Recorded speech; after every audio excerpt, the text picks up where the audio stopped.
Dans la 4e capsule, nous avons étudié en détail les coupes et la cotation sur un dessin technique de base. Dans cette 5e capsule, nous prendrons connaissance des renseignements qui se trouvent dans le cartouche d'un dessin technique de base. En bas du dessin technique se retrouve le cartouche. Dans le cartouche se trouvent les informations suivantes.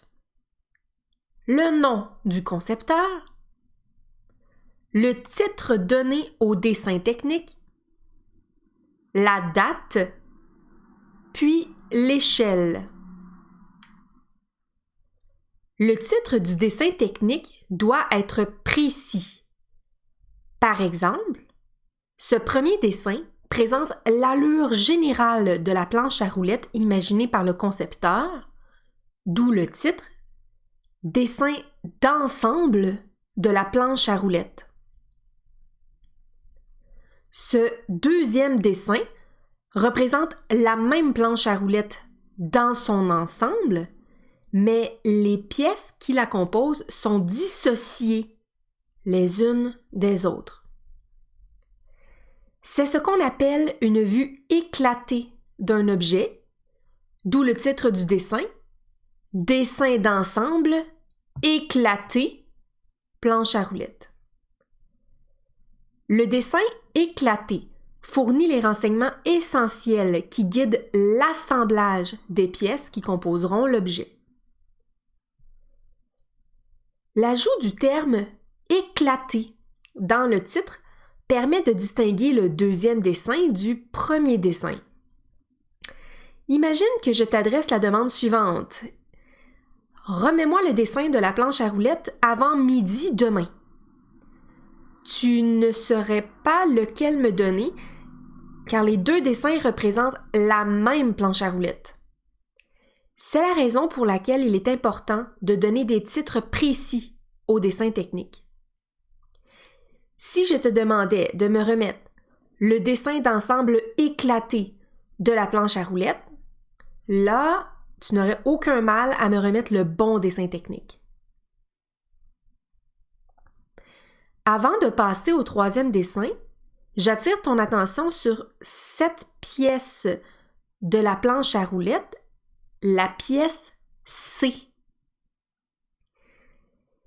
Eh bien, le troisième dessin technique de base est justement celui qui représente la pièce C de la planche à roulettes et seulement la pièce C. Nous avons la vue de dessus de la pièce C, puis la vue de face de la pièce C. Lorsqu'une seule pièce d'un objet est dessinée, on nomme le dessin dessin de détail. On prend soin d'indiquer dans le titre le nom, le numéro ou la lettre associée à la pièce et on nomme l'objet duquel il provient. Le dessin de détail fournit les renseignements essentiels à l'usinage de la pièce en question. Retenons que la combinaison de tous ces dessins techniques de base fournit des renseignements précis sur la forme et les dimensions de l'objet imaginé par le concepteur et des pièces qui le composent. Ces dessins fournissent les renseignements essentiels qui guideront l'usinage et l'assemblage de chacune des pièces qui composeront l'objet. Il est maintenant grand temps de vous expliquer ce qu'est l'échelle que l'on retrouve dans le cartouche d'un dessin technique de base. L'échelle correspond au rapport entre les dimensions du dessin de l'objet et les dimensions réelles de l'objet. La première valeur se rapporte à l'objet dessiné, tandis que la seconde valeur se rapporte à l'objet réel. Voyons de plus près les 3 types d'échelles existantes. En bas, à gauche, nous apercevons le dessin d'un trombone selon une échelle vraie grandeur. L'échelle vraie grandeur est un des 3 types d'échelles existantes. L'échelle vraie grandeur signifie que les mesures du trombone dessiné sont équivalentes aux mesures réelles du trombone que l'on cherche à fabriquer. L'échelle vraie grandeur se lit comme suit. 1 pour 1. Cela signifie que chaque millimètre du dessin équivaut à 1 millimètre dans la réalité, ou encore que chaque millimètre dans la réalité équivaut à 1 millimètre sur le dessin. En haut à gauche, nous apercevons le dessin d'un trombone selon une échelle de réduction. L'échelle de réduction est un des 3 types d'échelles existantes. L'échelle de réduction signifie que le trombone dessiné est 2 fois plus petit que le trombone que l'on cherche à fabriquer. L'échelle de réduction se lit comme suit. 1 pour 2. Cela signifie que chaque millimètre du dessin équivaut à 2 millimètres dans la réalité, ou encore que 2 millimètres dans la réalité équivaut à 1 millimètre sur le dessin. Enfin, à droite, nous apercevons le dessin d'un trombone selon une échelle d'agrandissement. L'échelle d'agrandissement est un des 3 types d'échelles existantes.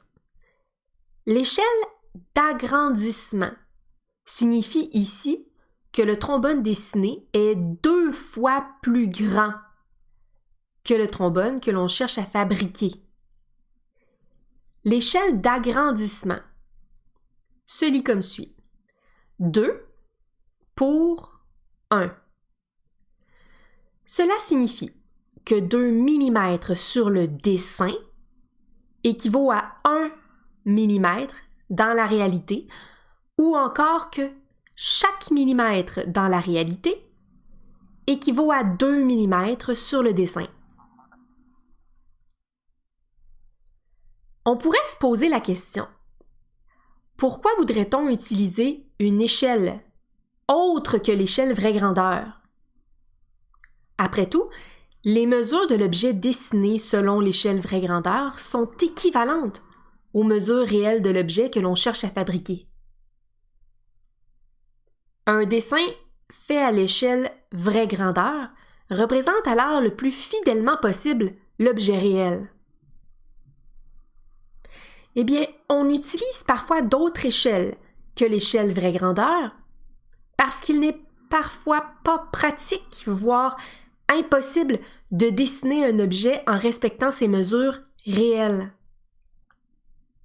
Par exemple, un objet peut être trop gros pour être représenté entièrement sur une feuille, comme c'est le cas pour une planche à roulettes. Un autre objet peut être trop petit et respecter ses mesures réelles dans un dessin ne nous permettrait pas d'en voir les détails, comme c'est le cas pour une bague assortie de pierres précieuses. Ainsi, il est parfois nécessaire de réduire ou d'agrandir l'image d'un objet afin de bien le voir ou de pouvoir le représenter sur papier. On utilise par ailleurs des échelles de réduction ou d'agrandissement dans des documents usuels autres que des dessins techniques. Pense au globe terrestre. Si nous tenions à représenter le monde selon une échelle vraie grandeur, les globes terrestres seraient aussi gros que la Terre elle-même. Utiliser une échelle de réduction s'avère alors nécessaire.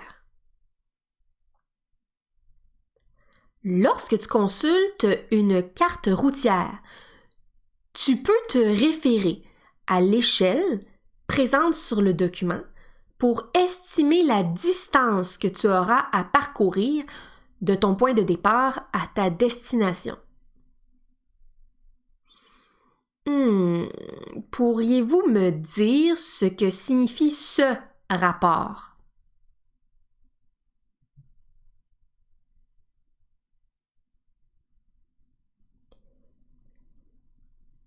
D'abord, il s'agit d'une échelle de réduction. L'échelle de réduction 1 pour 250 000 signifie que chaque millimètre du dessin équivaut à 250 000 millimètres dans la réalité. En somme, la carte routière est 250 000 fois plus petite que ne l'est réellement le réseau routier.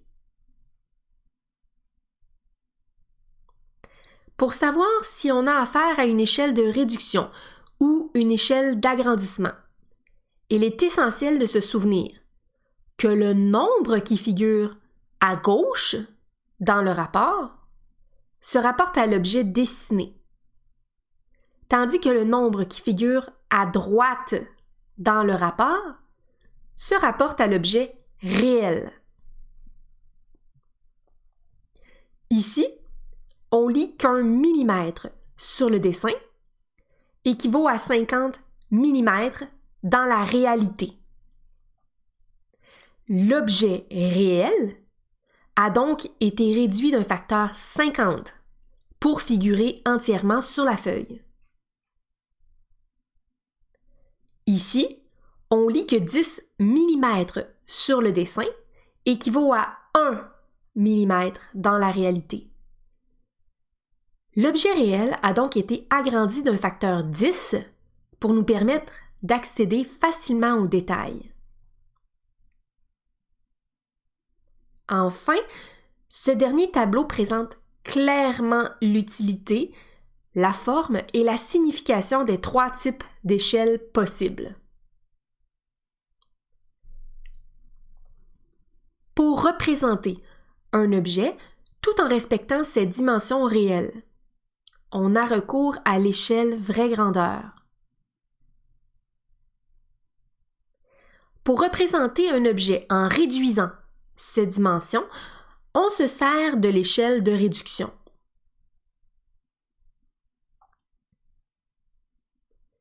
Pour représenter un objet en agrandissant ses dimensions, on utilise l'échelle d'agrandissement.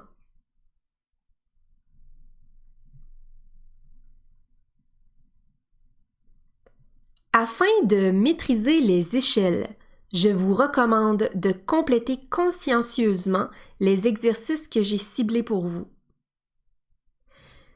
Je rappelle que l'échelle est un des renseignements contenus dans le cartouche qui se trouve au bas du dessin technique de base, en plus du nom du concepteur qui a réalisé le dessin technique, de la date à laquelle le dessin a été réalisé et du titre du dessin technique. Cette capsule met fin à la suite de capsules portant sur le dessin technique de base. À l'intérieur de ces capsules, vous avez notamment appris ce qu'était un tracé géométrique et comment le réaliser. Je vous ai aussi présenté les différents types de lignes de base, leurs fonctions et leurs significations respectives. Enfin, au cours de cette capsule, je vous ai présenté les renseignements qui se trouvent dans le cartouche au bas d'un dessin technique de base. Au cours de la prochaine capsule, nous aborderons les différentes formes de représentation d'un objet en dessin. Au plaisir de se retrouver.